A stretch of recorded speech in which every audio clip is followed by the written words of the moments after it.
Estamos de volta à Rádio Jovem Pan com o bate-pronto desta terça-feira. Quem também convive com uma turbulência política é o presidente do Corinthians, Augusto Melo, que virou alvo de um terceiro pedido de impeachment dentro do clube.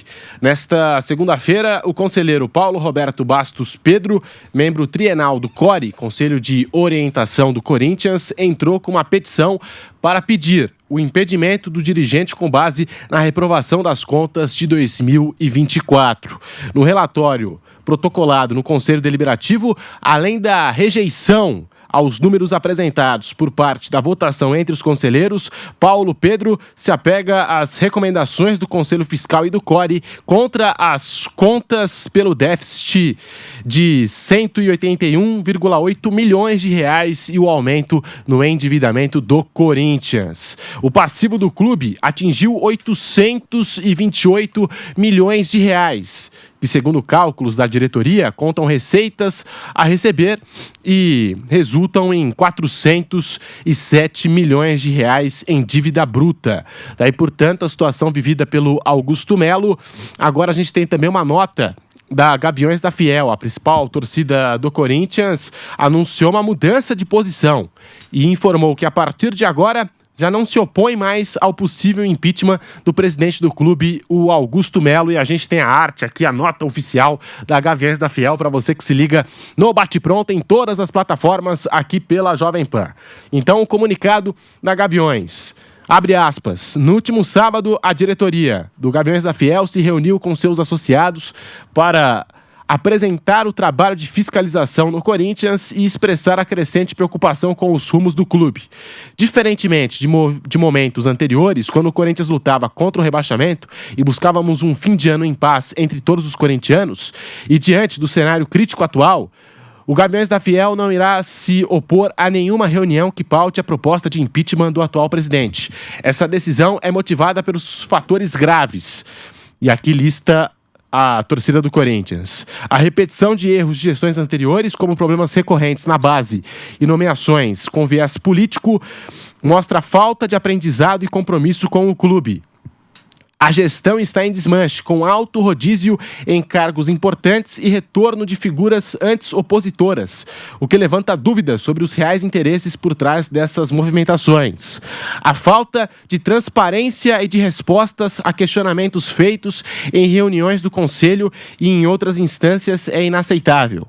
Diante disso, exigimos que Augusto Melo venha a público pelos canais oficiais do clube para apresentar respostas claras aos pontos pendentes, um plano de ação com prazos definidos, a divulgação do orçamento de 2025 e a apresentação de relatórios trimestrais, fecha aspas. Daí, portanto, o comunicado da principal torcida organizada do Corinthians. Augusto Melo também vivendo essa instabilidade política, Flávio Prado. A gente comenta aqui a chegada do Dorival Júnior. Corinthians acertou a chegada de um novo comandante, mas e se destacava, né, a sequência ruim do Corinthians dentro das quatro linhas, goleada para o Flamengo, perdeu o clássico para o Palmeiras, demissão de técnico, enfim. Agora até tem 2 vitórias em 2 jogos com o Dorival Júnior, mas continua com uma turbulência fora das quatro linhas, Flávio Prado. O Corinthians, ele teve uma eleição onde o Augusto Melo ganhou com a união de vários grupos. Inclusive o vice dele, que era o Rubão, era um dos responsáveis por um grupo forte lá dentro. Quando ele rompe com o Rubão, logo no começo do mandato dele, ele perde a maioria. E a partir dali virou um fuzuê. Não para nunca nessa coisa. E tem muita gente com muito interesse por trás disso, de assumir o Corinthians. O Corinthians é um time endividadíssimo, 2 bilhões e não sei o quê, mas todo mundo quer isso. É inacreditável, né? Como é que... Hoje saiu uma notícia, só fazendo um parênteses, Pedro. Claro. O Manuel da Lupa, presidente da Portuguesa, que morreu o ano passado, ele tinha assinado um empréstimo com o banco Banif, que já não existe mais, para a Portuguesa para saldar algumas dívidas. E os familiares dele eram os avalistas. Esse empréstimo nunca foi pago. E aí foi acionado o da Lupa, e ele disse que o negócio era da Portuguesa. E, em primeira instância, aceitou-se que a dívida era da Portuguesa. Só que o Banif, ele apelou, e aí a dívida caiu para a família do Lupa. Então agora os familiares do Lupa estão sendo questionados para ter que pagar essa dívida, que é uma dívida que, segundo o Lupa, ele deixou o dinheiro todo na Portuguesa. A Portuguesa diz que esse dinheiro nunca foi da Portuguesa. Então, olha só isso, ele morreu e chega um pepino desse para os familiares dele. O cara quer ser presidente do clube com todas essas ameaças, com todas essas situações que acabam acontecendo, que podem acontecer. Imagina você pegar um time com 2 bilhões de tralalá de dívida, mas ainda assim os caras querem. Por que será, né? Um grande ponto de interrogação. O Augusto Melo, se ele sobreviver a mais essa, ele vai ter outros ataques, porque realmente é uma oposição muito grande, muito feroz, todo mundo querendo o lugar. O problema é que na oposição também não há um nome de consenso, então todo mundo quer, são vários grupos querendo. E aí ele está toda hora ameaçado, e não estou nem dizendo que não mereça, tá? Não é isso, não. Acho que o Augusto Melo é muito fraco. Não poderia ter sido eleito presidente do Corinthians, mas aí é problema do Corinthians. Mas desde que ele chegou, ele sempre teve problema, além de todos os problemas do clube. Ele não está dirigindo o clube com responsabilidade fiscal, nada. Ele faz o mesmo que os outros faziam, os anteriores dirigentes do clube. E aí fica essa confusão toda. Então, nunca defenderia o Augusto Melo, porque eu acho que ele é muito fraco, é muito para ele o Corinthians. Mas realmente ele faz aquilo que os outros faziam e não tem sossego, porque todo mundo quer o cargo dele. E quando ele brigou com o Rubão, ele perdeu a maioria, e aí os pequenos grupos e os grandes grupos de lá ficam brigando pelo espólio, né? Só que o Augusto Melo está lá ainda, ele está querendo essa sobrevivência. Mas eu acho que ele vai ter o tempo inteiro briga, confusão em cima disso tudo. E agora é mais uma que talvez ele consiga sobreviver, não consiga, não sei. Acho que o Corinthians é que se ferra, porque caindo por lado que cair com o Augusto Melo, qualquer um dos outros que estão pleiteando o cargo, não vai mudar muita coisa. Acho que o Augusto Melo está no mesmo nível dos outros que saíram, e quem vier também, você não vê grande perspectiva. Nós temos lá, nossa, tem alguém que pode fazer o que foi feito no Palmeiras, tem alguém que pode fazer o que foi feito no Flamengo. Não dá pra gente ver isso, não. Se tiver, tá bem escondidinho lá no clube. Mauro César tá aí. O endividamento do Corinthians aumenta, as contas foram reprovadas e o Augusto Melo também perde um apoio muito importante, o apoio da principal torcida do Corinthians. Mauro César. E é muito importante, vale lembrar que houve votação que foi interrompida e adiada e tal, em meio à manifestação de torcedores num clima até tenso do lado de fora. Sem esse apoio, digamos assim, é menos provável, digamos assim, ou mais improvável a permanência dele. Porque aí vai se criando a condição adequada para a votação, sem essa pressão externa. E com isso, a chance dele cair passa a ser maior. A situação é bem delicada. E aí tem um detalhe, como é que isso pode respingar no time? Porque a preocupação da atual gestão tem sido o quê? Não atrasar os compromissos com os jogadores para não desmotivá-los, e os outros vai pagando do jeito que dá. Por isso que vira e mexe em transfer ban, tem Cuiabá protestando, o Flamengo reclamando, não recebi, não pagou, mas você não ouve falar de jogador reclamando de salário atrasado. Mas nesse caos financeiro, nessa situação delicada em que o clube se encontra, uma mudança de comando, como será? Vamos seguir a mesma linha de trabalho? Ou vai chegar alguém preocupado em tentar colocar a casa em ordem e isso, de repente, pode afetar o time? A gente não sabe. Tem isso também. É um elenco caro, jogadores caros. E, assim, o Corinthians é como se fosse vamos pensar numa pessoa. O cara está devendo a todo mundo. Condomínio, conta de luz já cortaram, ele vai lá e paga um mês, aí liga de novo. Já não tem mais a TV a cabo. Internet ele está pegando a do vizinho, que ele pegou a senha do vizinho, ele não tem nem internet mais em casa. E assim vai. O telefone dele, ele meteu lá um pré-pago lá e tal, e vai dando um jeito, pega o Wi-Fi na rua. O cara tá quebrado. O Corinthians é isso aí, o cara tá quebrado. Mas o cara mantém um tremendo carrão na garagem, só sai com aquele carrão dele pra lá e pra cá, não tem nem seguro. Se bater ou roubar, acabou. Mas ele anda num carro espetacular. O Corinthians é isso. É o cara que tá todo endividado, não consegue, para pequenas despesas do dia a dia, ter dinheiro, muitas vezes, mas mantém um carrão, que é o quê? É o time. O time é um time caro. O Memphis Depay é o jogador mais caro do Brasil. Ou ele talvez seja o segundo depois do Neymar, né? Que é uma situação diferente. O Neymar ele tem participação, né? na parceria, na publicidade do Santos e tal. Vamos pensar em remuneração específica. É ele. Você ganha, é ele. Se não é ele, é o segundo. Agora mesmo, no fim de semana, ele atingiu um número de assistências, né? Acho que 25 pelo Corinthians, aí ganhou um bônus. Ele ganhou um bônus para fazer o trabalho dele, que é fazer gol e dar assistência, principalmente. Aí ele ganhou um bônus. Parabéns para o empresário dele, fez um excelente contrato. Se tratando aqui de futebol brasileiro, excelente contrato, né? Números muito bons. Mas você vê, é isso. Aí, ao mesmo tempo, não paga o Cuiabá. Conseguiu lá com a CNRD prorrogar isso por 24 meses, parcelas suaves, trimestrais. O Cuiabá está lá cuspindo a abelha africana, o presidente, com toda a razão. Esse é o Corinthians. É isso. Agora, entrando um novo presidente, um novo gestor, se de fato acontecer, o que fará? Né? O cara vai seguir nessa? Porque se seguir igual ao Augusto Melo, a tendência é esse outro cara também ser questionado. Porque não tem sentido alguém entrar no lugar do Augusto e fazer como o Augusto. Por que tirou o Augusto e entrou outro igual? E para ser diferente deles, tem que fazer o quê? Primeira coisa, gente, estamos ferrados aqui, temos que cortar custo. Isso não tem. Como é que isso não vai atingir o futebol? Como é que você faz? Aí você tem que vender jogador. Quem tem mercado aqui? A EEC tem que vender. Vender jogador, trabalhar com um time mais barato. Não tem saída, cara. Não tem como. Esse cara imaginário aí, todo endividado, se ele vender o carrão dele, ele resolve boa parte das dívidas dele, pelo menos aquelas mais imediatas. Aí ele pega um ônibus, pega o metrô, pega o trem, anda a pé. Eventualmente vai conseguir pegar um Uber, mas a corridinha baratinha naquele preço promocional, tá? Ele vai conseguir pegar um Uber, não, um carro de aplicativo. E assim a vida segue. Agora, do jeito que tá, porque tem isso. Fala-se muito da saída dele, a própria torcida organizada. Agora eu quero sair do Augusto Melo. Ok, eu não me oponho a ela, né? Melhor dizendo. Essa é a posição, me parece. Perfeito. Se entrar um outro, se for um cara minimamente responsável, ele vai fazer tudo diferente. Isso aqui não é uma opinião, isso é uma obviedade. Obviedade. E assim, a gente fala isso com muita frequência, e isso deixa muitos torcedores incomodados, porque eles não conseguem perceber que todo comentário que é feito nessa direção não é para o mal do clube, pelo contrário, é para o bem do Corinthians. O Corinthians está mergulhando numa areia movediça. E o Corinthians é um paquiderme, né? Ele é gigantesco. Tirar um elefante da areia movediça é muito mais difícil do que uma pessoa. E ele está afundando ali, cara. Como é que você vai tirar um clube desse tamanho do buraco? Né? É complicado. E essa gestão, ela pegou a outra que já era complicada nesse sentido e ela consegue ser igual ou pior. Quando o Corinthians precisava dar uma estancada.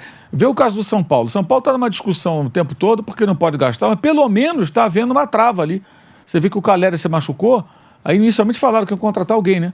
Agora já não tem ouvido falar muito sobre... Não tem como contratar o São Paulo, vai ter que ficar com os meninos lá mesmo. E seguir a vida. E bem ou mal está ali, está na posição de meio de tabela, na Libertadores tem um jogo importante hoje, mas tem uma chance grande de conseguir uma classificação, vai avançando e vai tocando a vida, vai embora. É isso, não tem outro jeito. A dívida do São Paulo também é grande, né? Mas a do Corinthians é um negócio colossal. Colossal e assim, que é outra coisa que o torcedor não percebe. Quando você contrata o Memphis Depay, por exemplo, você automaticamente contrai uma nova dívida, porque você assumiu um compromisso de pagar a esse jogador uma quantia significativa durante um período determinado. Aí você soma tudo que vai custar, é uma nova dívida, você vai ter que pagar, mesmo que ele se machuque. A não ser que você rescinda o contrato por algum outro problema, como aconteceu agora com o Dudu, com o Cruzeiro. Que o Cruzeiro deu sorte com o Atlético, justamente o rival se ofereceu, por causa do Cuca, certamente, né? O Cuca trabalhou com ele no Palmeiras e tal, e deve ter pedido, né? Certamente pediu. Então salvou o Cruzeiro, porque senão o Dudu podia falar, quero saber, tem um contrato. O empresário dele falou isso. Então, tem um contrato, vai ficar, não está errado. Você assinou porque quis. Então vamos ficar aqui no banco e tal, pode ser reclamado, porque a reclamação dele não era motivo para rescindir o contrato, para dar uma justa causa.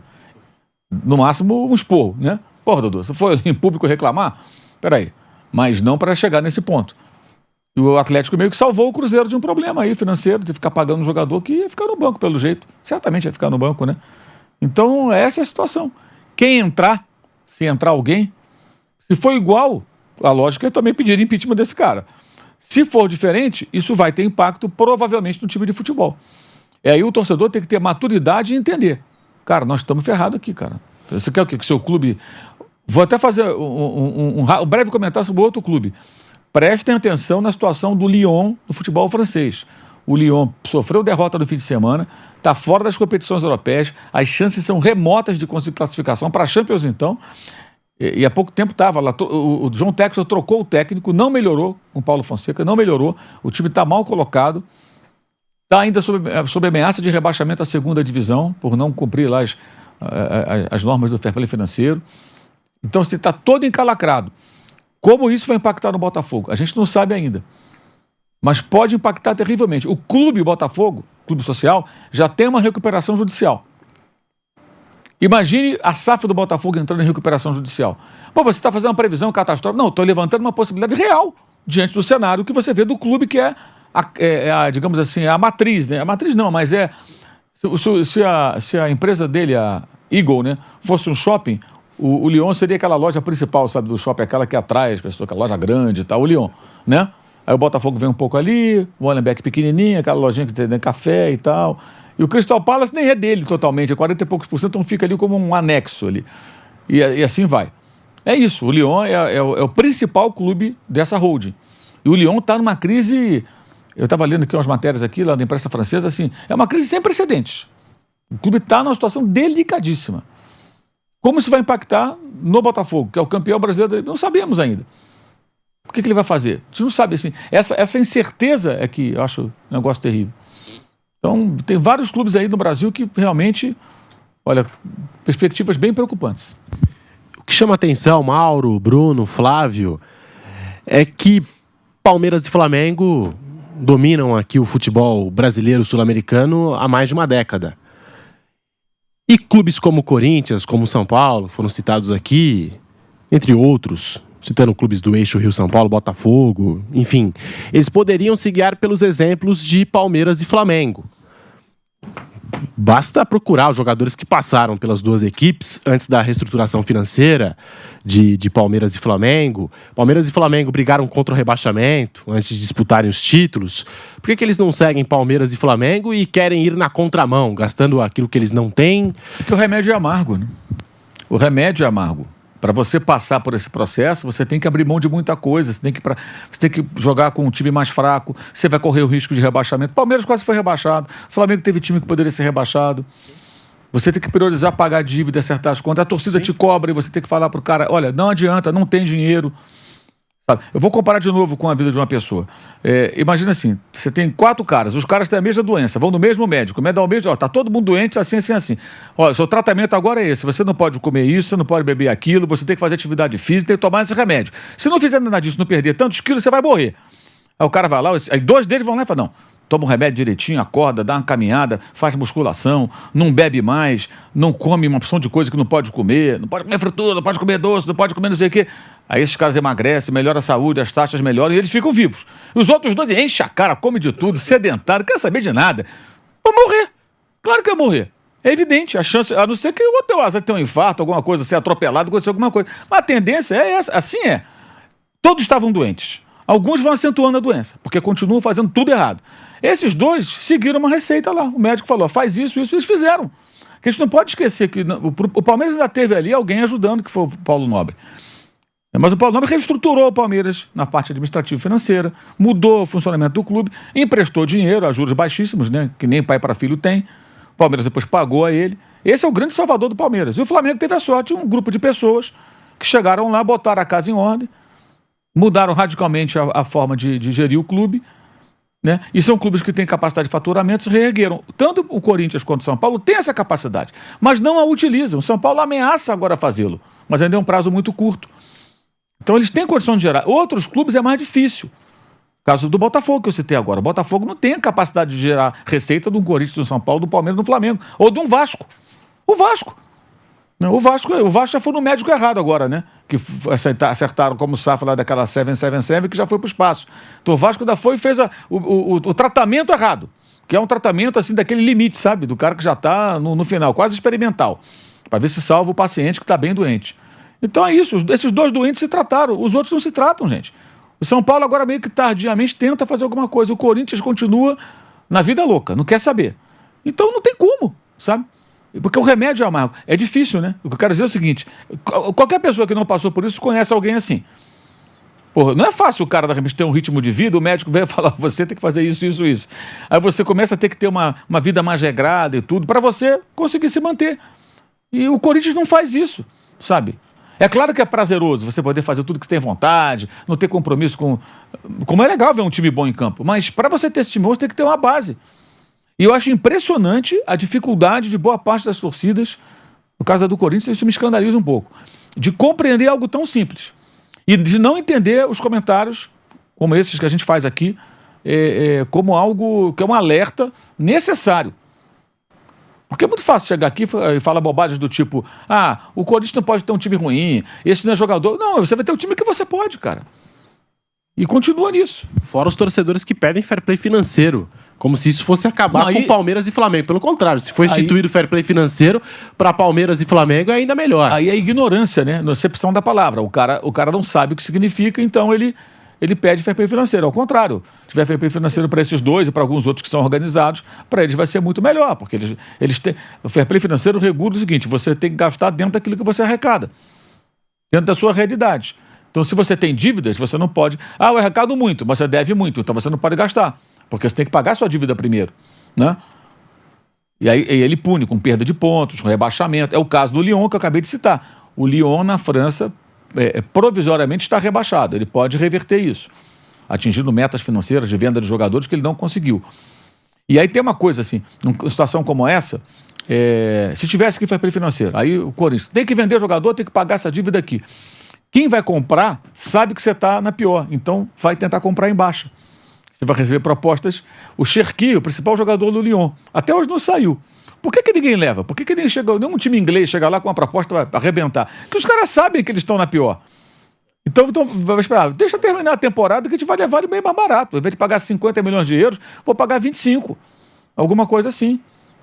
Então, assim, até esse é um efeito colateral da crise financeira. Você fica mais vulnerável também a propostas que não são tão boas, mas você vai... Um exemplo. O Luiz Henrique, do Botafogo, era do Fluminense. Quando foi vendido por Betis, foi por 9 milhões de euros. Porque o Fluminense está desesperado por dinheiro para pagar os salários. A torcida ficou furiosa. Como 9 milhões? Se fosse do Flamengo, seria 30. Sim. Porque o Flamengo poderia falar na época para o Real Betis, que foi quem contratou. Não foi o Betis. Primeiro ele foi para onde? Antes do Betis. Foi pro Betis mesmo. Betis mesmo. Foi o Betis mesmo. O Betis veio pro Botafogo, tô confundindo aqui. Olha, 9 eu não aceito, eu quero 30. O Palmeiras fez isso agora. Em vários jogadores que vendeu. Porque o Palmeiras pode fazer isso. Você acha que alguém chegou aqui para oferecer pro Estevão um dinheiro que vão pagar de cara? Claro que não. Isso tem uma negociação. Aquele menino lá, o zagueiro... Vitor Reis. Você acha que chegou o City aqui com 30 e poucos milhões? Ofereceram menos. Não dá, estica a corda. Eu não quero vender. Não vou vender. Agora, se ele fosse do São Paulo, vendia rapidinho. O menino que o São Paulo vendeu agora.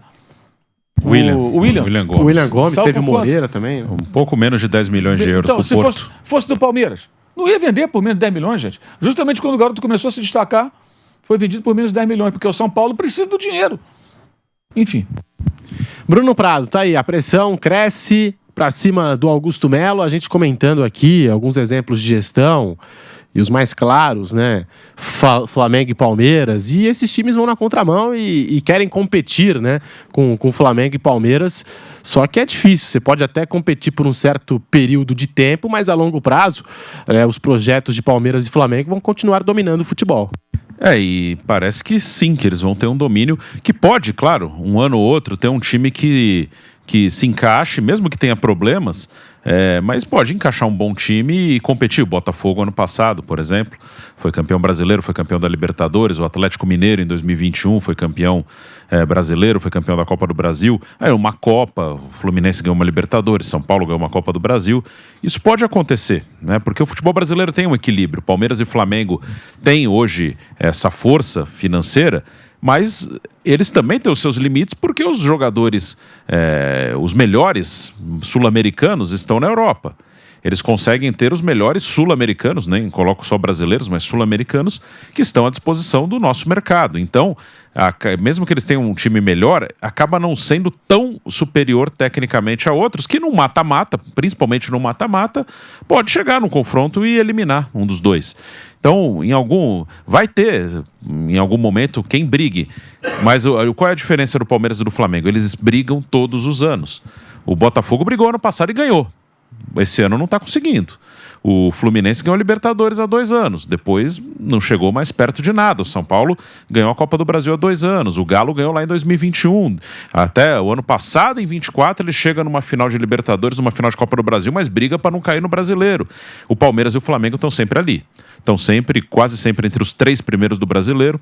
Chegam com frequência em semifinal, pelo menos, de Libertadores, de Copa do Brasil. O Flamengo chegou nas últimas 3 finais de Copa do Brasil. Então é isso, eles são consistentes porque eles têm esse equilíbrio. Os outros times dependem. Esse ano deu tudo certo, encaixou tudo certo, mas já no outro ano não consegue manter o mesmo time que tem problema financeiro, tem que vender. Aí tem as SAFs, né? A SAF, o dono tem o seu interesse. É diferente. Um clube que tem ainda um presidente eleito, tem essa questão, né, do remédio amargo que o Mauro falou. O cara tem um mandato de 3 anos. Ele vai fazer um mandato em 3 anos em que ele tenha que segurar dinheiro, formar um time mais fraco e não disputar título? Aí, se ele fizer isso, ele consegue se reeleger? Ou até o ego dele permite que ele faça isso? Que ele faça um time que não brigue por títulos? E aí depois, lá na frente, outro presidente pode colher os frutos do que ele fez e não ele? O ego permite isso? Muitas vezes não. E também esse lado, eu vou me reeleger se eu fizer isso ou não? Então tem o lado político e a SAF. Na SAF, o dono tem o seu interesse. Por mais que o cara tenha dinheiro, ele não quer perder dinheiro. Ele quer ganhar dinheiro, quer ter lucro. No caso do Botafogo, ele está no meio de uma rede multiclubes. Até o Bahia, que tem o Grupo City, que é uma SAF que está andando bem. Mas tem o Manchester City. O investimento nos outros times do Grupo City não é igual ao investimento no Manchester City. Então o Grupo City ele vai investir no Bahia em algum momento para o Bahia ser campeão brasileiro, por exemplo? Não sei, depende do interesse do grupo. Então o Palmeiras e o Flamengo passaram por momentos difíceis, por times fracos, anos sem brigar por título, mas estão colhendo resultado. Mas não é tão fácil um presidente escolher esse caminho, pelo lado político e pelo lado do ego do próprio presidente. Fortaleza, que não tem a mesma capacidade de arrecadação do Corinthians e que investe menos do que o Corinthians em termos de folha salarial, Fortaleza está sempre brigando, está sempre competindo. O Fortaleza do Marcelo Paes. E a gente entrevistou aqui na Jovem Pan o Marcelo Paes, presidente do Fortaleza, o Cristiano Dresch, que é presidente do Cuiabá, e declarações muito bacanas, muito legais aí sobre o futebol brasileiro. O Cristiano Dresch até chegou a dizer que para ele não vai ser surpresa quando os gigantes do futebol brasileiro falirem. Você pode acompanhar no Bastidores da Bola, que vai ao vivo todo sábado aqui na Jovem Pan, logo após o Camisa 10 na TV Jovem Pan News.